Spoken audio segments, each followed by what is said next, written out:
xafladan oo lagu mahad celinayay ra'iisul wasaaraha Soomaaliya Xasan Cali Khayre ayaa lagu qabtay garoonka ciyaaraha degmada Cadaado waxaana ka soo qayb galay mas'uuliyiinta Galmudug maamulka degmada Cadaado dhalinyaro iyo baxda kala duwan ee isboortiga degmada Cadaado xubnaha guddiga dhismaha garoonka ciyaaraha Cadaado oo ugu horeeya Xasan Axmed Shire oo kamid ahaa xubnihii guddiga ee lacagta deeqda ah ka soo qaaday ra'iisul wasaaraha Soomaaliya Xasan Cali Khayre ayaa uga mahad celiyay taageerada ra'iisul wasaare Khayre ee dhismaha garoonka ciyaaraha Cadaado aan ra'iisul wasaaraha Jamhuuriyadda Federaalka ee Soomaaliya waana Xasan Cali Khayre uga mahad celino lacagtii ku baxshay garoonka weyn ee Stadium Cadaado oo la rabo in dib lagu sameeyo doono daalloodna lacagtaas oo ahayd markii halkan u yimid 27 Juun 2019 galab xilligan oo kale garoonkan Cadaado yimid ra'iisul wasaaruhu waa kala meeshana kala kulnay waxaan ka codsanay garoonka inuu dib u sameeyo dayactir galabtii uu ballan qaaday wuxuu yiri soo sheega qaabka garoonka loo dhisi doono iyo qaabka garoonku noqon doono anagoo rag guddiga shaqadaas qabanay waxaana sameynay garoonka nashqadiisii si loo dhisi lahaa lacag ku baxaysa ra'iisul wasaaraha wuxuu lacagtii baxshay 15 August 2019 oo ahayd daraad waxaan uga mahad celinaa ra'iisul wasaaraha inuu baxshay lacagtii ballan qaaday 150 ahayd oo dawladda ay canshuurtay markii dawladda canshuurtay waxaa la gooyay 4500 dawladdu waxay canshuurtay lacagta 150 la canshuuray 103 lagu dhigtay wasaaradda maaliyadda goosta lacagta ka maqan lacagtan waa soo gnay dawladda federaalka waxay bixisay oo caadada siisa waxa waaye 145,500 lacagta caadada siiyay marka waxaan rabnaa lacagtaani mudane gudoomiye xildhibaan ugu siiro iyo dhamaan marshirafta lacagtan garoon kuma filla bilowga waxa waaye garoonka waxa laga in la dhisaan gareeyo laga dhiso garoon caalami oo la mid ah garoomada caalamka waxa hadda rabnaa ma ku filna garoonku intaan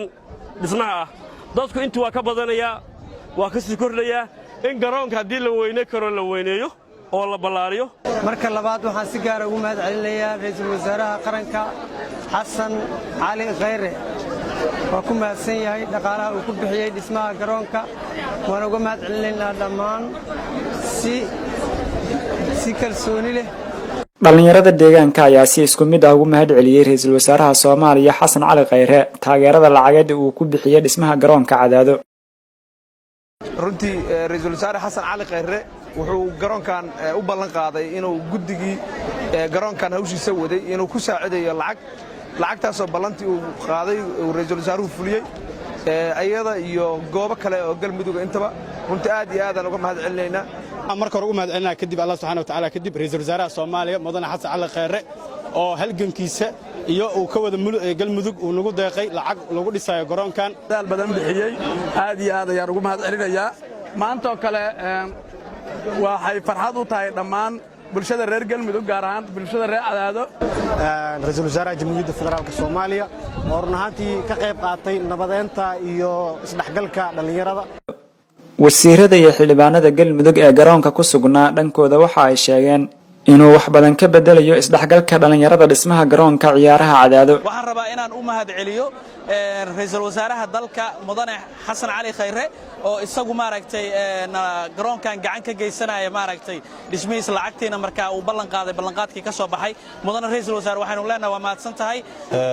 halka kan xafladan dadka soo qaban qaabiyay oo ah mahad celinta ra'iisul wasaaraha federaalka Soomaaliya mudane Xasan Cali Khayre oo ay dadkan ku bogoodinayaan uguna hambalyeynayaan inuu dhisayo garoonkan aan joogno maantay uuna bixiyay isaga iyo xukuumaddiisa iyo dawladdiisu lacagtii ugu horeysay oo ah sida naloo sheegay $150,000 maayarka Cadaado Cabdullaahi Cabdiraxmaan Tootole oo munaasabada soo xiray waxa uu bogaadiyay deeqda lacageed ee ra'iisul wasaaraha Soomaaliya Xasan Cali Khayre ugu deeqay dhismaha garoonka ciyaaraha degmada Cadaado mahad celinayaa ra'iisul wasaaraha Soomaaliya gacanta uu ka geystay dhismaha garoonkan waxaan leenahay mudane ra'iisul wasaare inaad dhamaystirtaan adaa laga sugayaa maadaama ra'iisul wasaaraha Soomaaliya aad tahay garoonka Cadaado oo intaas